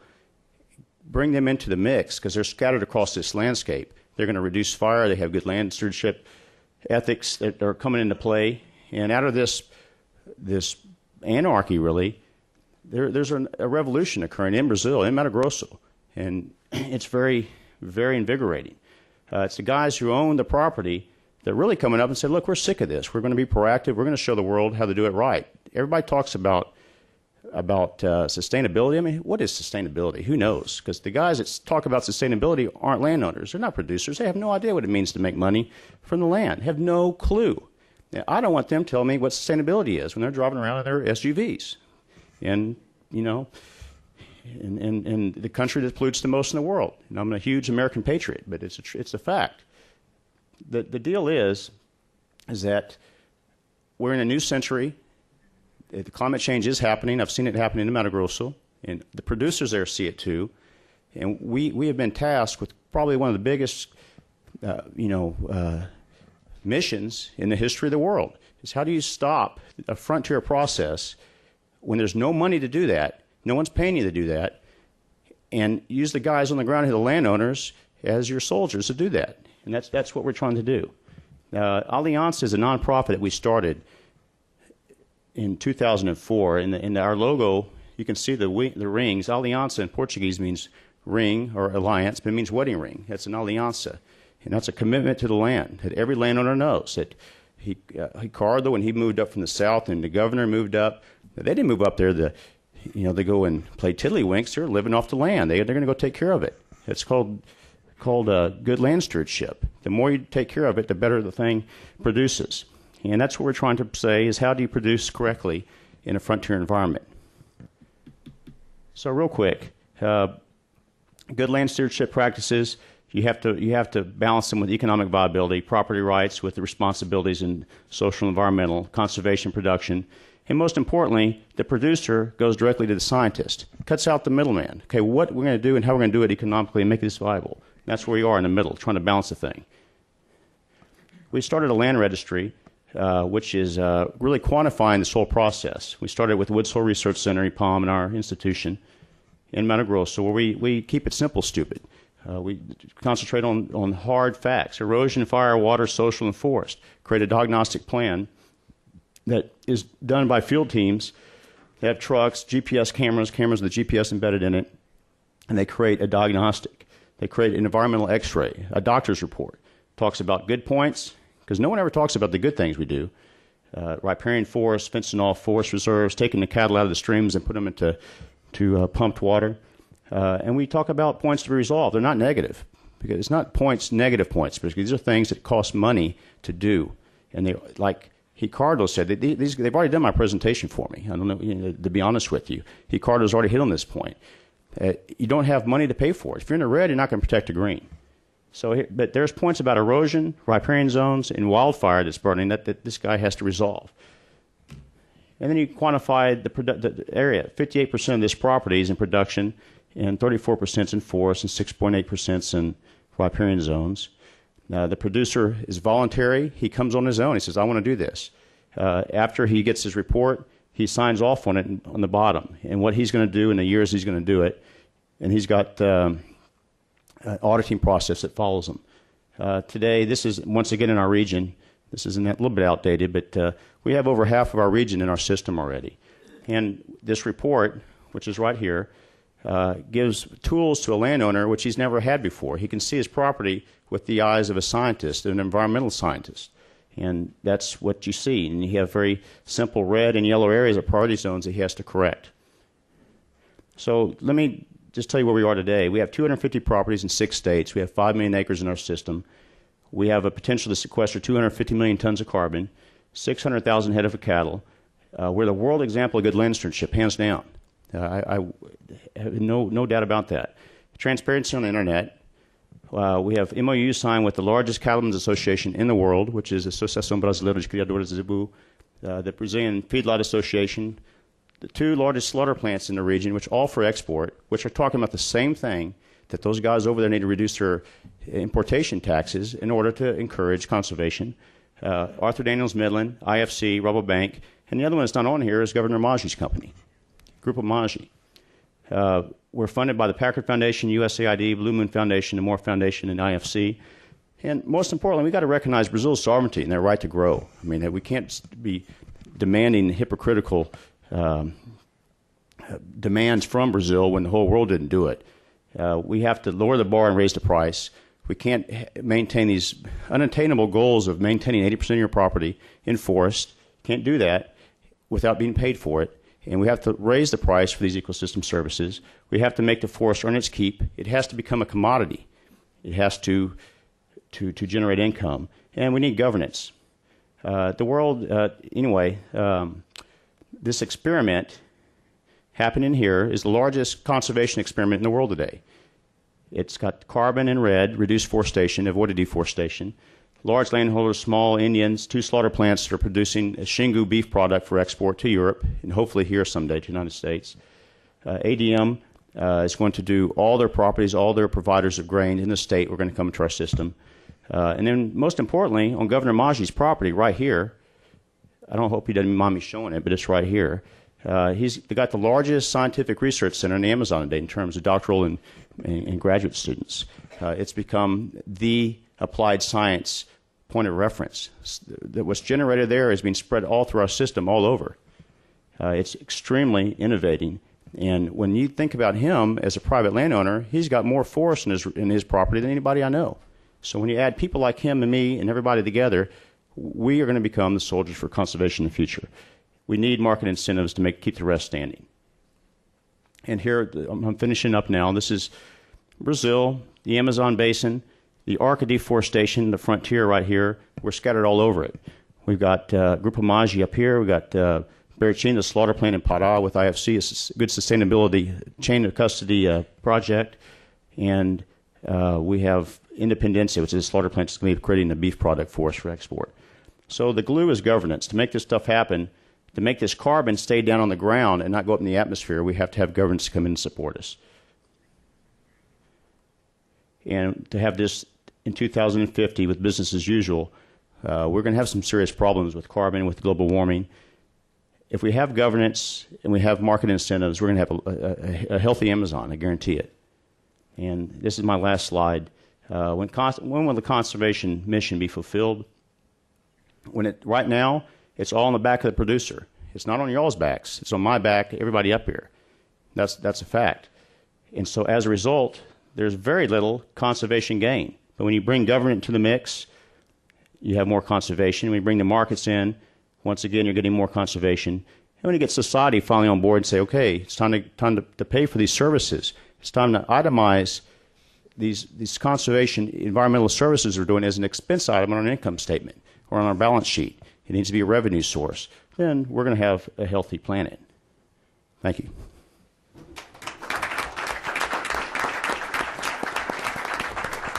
Thank you, John. And now we will hear from Annie, and I hope you are writing down your questions for the last panel.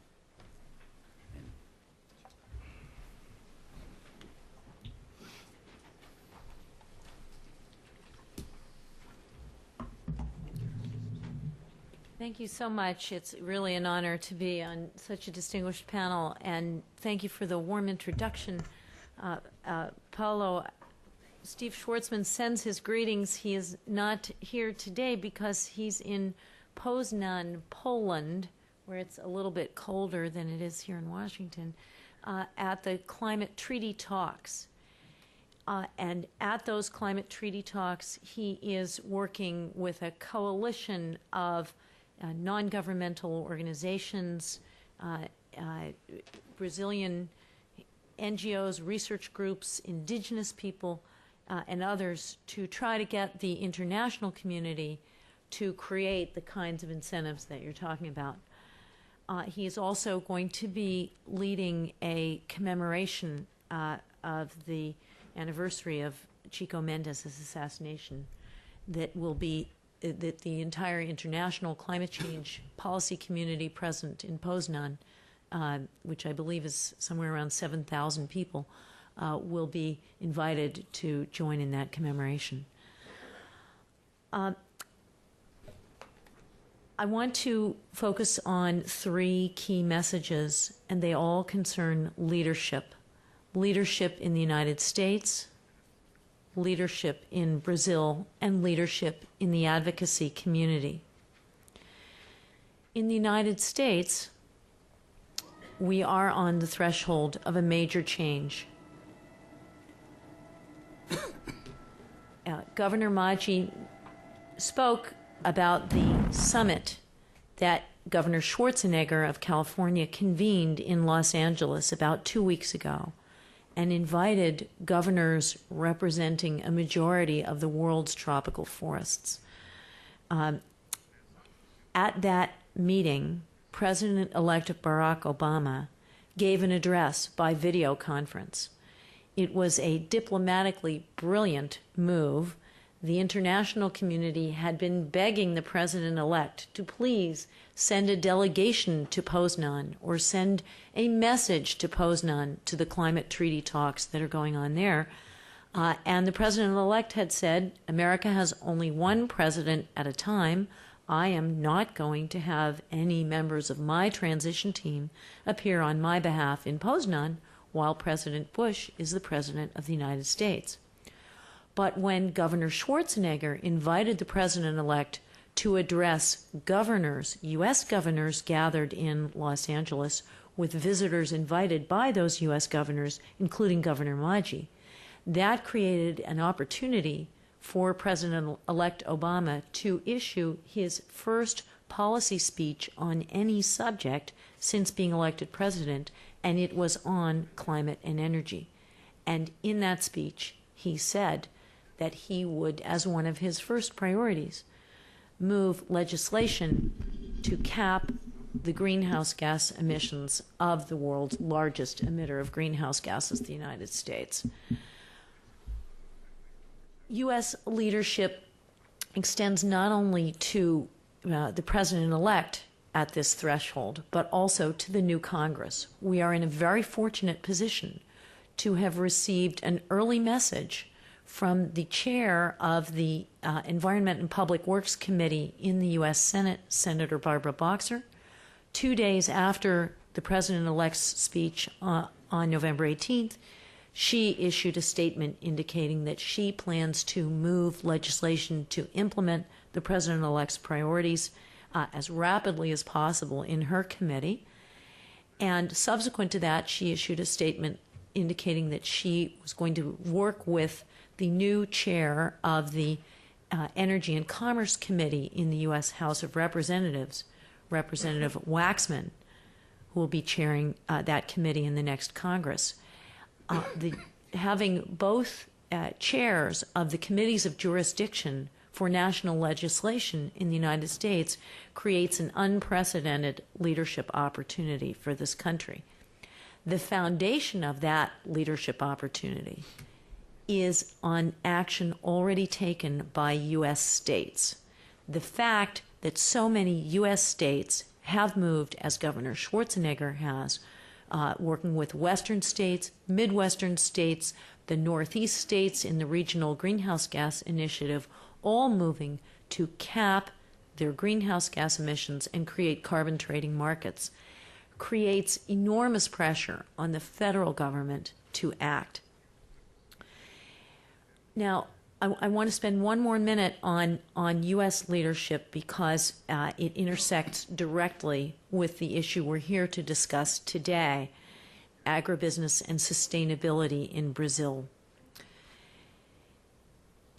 Up until recently, the primary sentiment among many in the U.S. environmental community and, frankly, among many leaders at the state level was not to open U.S. carbon markets to tons of emission reductions earned by reducing emissions from deforestation.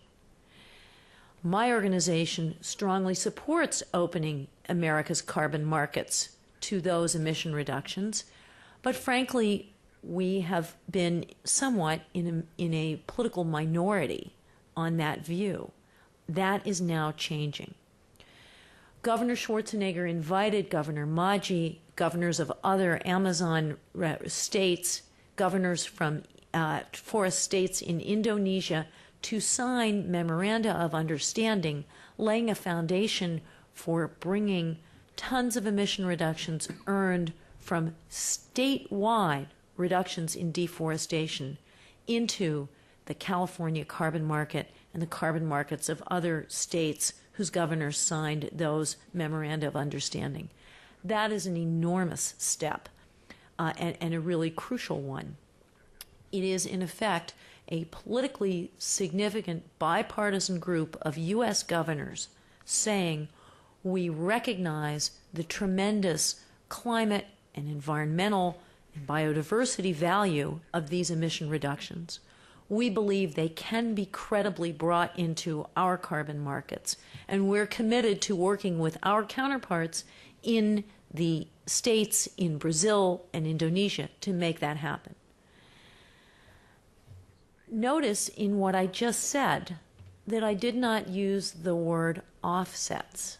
Some of you may have heard considerable discussion about this word offsets, including recent news in the past 2 days, a General Accounting Office report on carbon emission offsets, and also the suspension of one of the largest verifiers of carbon offsets from doing business under the Kyoto Protocol verifying carbon offsets. We do not regard emission reductions earned by a whole state reducing its deforestation or a whole country reducing its deforestation. We do not consider those offsets. What I consider to be an offset, as under the clean development mechanism of the Kyoto Protocol, is a single project that reduces emissions in one place, but the emission reduction can then be sold to cover or to offset an increase in emissions in another place.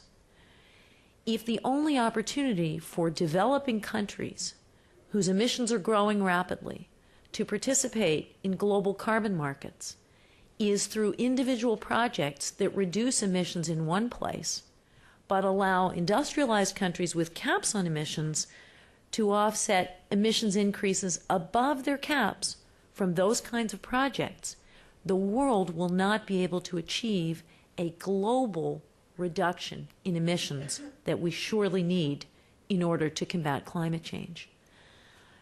Consequently, addressing the deforestation issue at the level of an entire state, in particular a state the size of Mato Grosso, and at the level of an entire country, as President Lula has signaled he's going to do, transforms those reductions from project by project offsets into, frankly, the kinds of carbon cap and trade programs that ought to be eligible for trading with any nation that has a cap on emissions. I want to turn for a minute now to leadership in Brazil. And I cannot say enough to congratulate Governor Maggi on his leadership on this issue. By bringing together agricultural interests, environmental interests, indigenous interests, to confront the challenge of making forests more valuable alive than dead, Governor Maggi has really broken what the logjam on this issue, the standoff on this issue, not only in Mato Grosso, but in Brazil, and in turn creating the foundation for Brazil with the announcement on, I believe, Saturday of President Lula's commitment to a national reduction in deforestation, to breaking the international stalemate over this issue. What do I mean? For 20 years in the international climate treaty talks, we've had a standoff between the North and the South, frankly, between the United States and much of the rest of the world.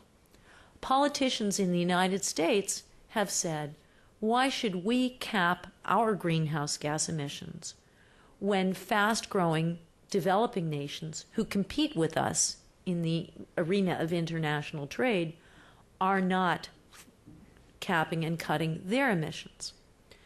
Developing nations have said, we were not the main cause of this problem. We, by and large, are poorer. Why should we take the lead when the world's richest country and biggest emitter is not acting? That standoff, that stalemate, has frustrated efforts to create a truly global solution to the climate change problem.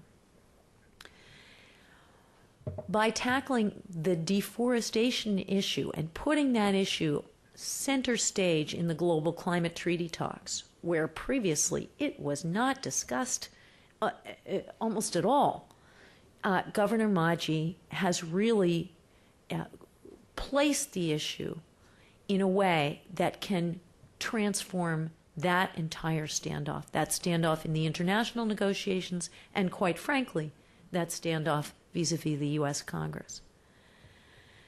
Crucial to that is the kind of innovative agricultural production that our panelists have spoken of this morning. It is vital that American farmers gain an increased appreciation of what you are talking about. And I urge you, and I know you've been doing some of this already, I urge you to reach out to U.S. farmers, and we want to help you do that. On our delegation in Poznan will be two commodity crop leaders from the U.S. agricultural community. I will certainly report to them on the presentations you've made and do everything I can to connect you with them, because both Brazilian farmers and forest persons interested in protecting forests and U.S. farmers ought to have a common interest in pressing their respective national governments to lead in the international negotiations on this issue. There is a risk that the two agricultural communities in Brazil and the United States could, in the traditional sense of regarding each other as competitors, regard their interests as antagonistic rather than synergistic. In fact, their interests are synergistic, and when you have ambassadors like Ricardo Arioli, Rui Prado, and John Carter, who are so well qualified to bridge the gap between U.S. agricultural and Brazilian agricultural interests, you have a real opportunity for the Brazilian leadership to not only push the United States to take a greater leadership role, but to open a path forward so that U.S. farmers can see it in their economic interest to support a system that compensates those who reduce deforestation in the tropics. My last leadership issue concerns the advocacy community of which I am a part. And here I'm referring not only to the environmental advocacy community, but also to industry and agribusiness. We all in the non-governmental sector, if I could put us all in that grouping for a moment, have a responsibility to make the case for compensating those who reduce emissions from deforestation, for compensating them economically. I'm proud to be part of a coalition of non-governmental organizations, including Environmental Defense Fund, the Nature Conservancy, Conservation International, the Wildlife Conservation Society, Defenders of Wildlife here in the United States, working with major U.S. companies, electric utilities, agricultural production companies, oil companies, a wide range of business interests that we have in our coalition and are seeking to expand our coalition to make clear, both at the international level and in the U.S. Congress, that we must open carbon markets to reductions in emissions from deforestation. If we cannot do that, we risk losing the opportunity to get U.S. legislation across the finish line here at home and to get an international agreement by the 2009 goal of the Copenhagen meeting. I realize that I'm not addressing the very complex question of low-carbon biofuel standards, the questions that the Roundtable on Responsible Soy Production are grappling with, and I'm deliberately not addressing those now so that I leave opportunity for questions on those and other tough issues. I thank you for your attention, and I just want to convey a message that I'm very heartened by the leadership steps forward from Brazil, from Mato Grosso, from Governor Maggi, the potential in the U.S. at the state level, in the Congress, and in the incoming administration. And I'm very aware of that challenge that places for us in the non-governmental community to do the advocacy that we need to get this done. Thank you so much.